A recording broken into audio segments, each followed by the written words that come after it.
எலிக்காய்ச்சல் நோயாளர்களின் எண்ணிக்கை அதிகரிப்பு.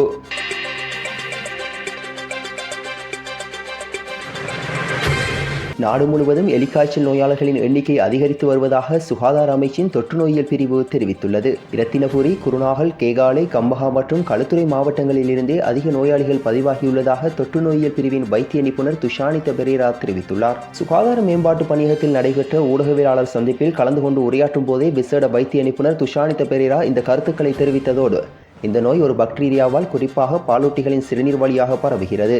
உண்மையில் இந்த பாக்டீரியா எலிகளின் சிறுநீர் அமைப்பில் வாழ்கிறது.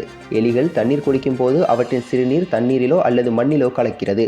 நாம் அந்த மண் அல்லது தண்ணீரை பயன்படுத்தும் போது மக்களுக்கு இந்த நோய் வருவதற்கான வாய்ப்புகள் அதிகம். மாவட்ட ரீதியாக இந்த நோயாளிகள் பெரும்பாலும் இரத்தினபுரி, கேகாலை, குருநாகல், கம்பஹா மற்றும் களுத்துறை மாவட்டங்களில் காணப்படுகிறார்கள்.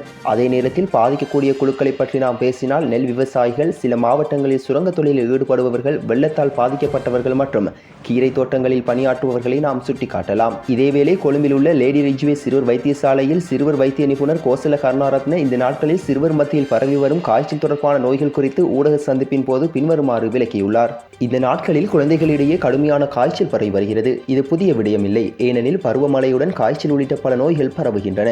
ஒவ்வொரு வருடமும் இதை நாங்கள் சவர் ஃபீவர் என்று சொல்கிறோம். இந்த முக்கிய பிரிவில் நமக்கு மிக முக்கியமானவை டெங்கு, எலிக்காய்ச்சல், இன்ஃப்ளூவன்சா மற்றும் சிக்கன் குனியா, அத்துடன் காய்ச்சலுடன் வரும் வயிற்றுப்போக்கு. நான் சொல்ல விரும்பும் மிகப்பெரிய செய்தி என்னவென்றால், உங்கள் குழந்தைகளுக்கு அதிக காய்ச்சல், வாந்தி, வயிற்று வலி அல்லது சிறுநீர் கழிப்பதில் சிரமம் இருந்தால் காத்திருக்க வேண்டாம், வைத்தியசாலைக்கு செல்ல வேண்டும் என்று மேலும் கூறியுள்ளார்.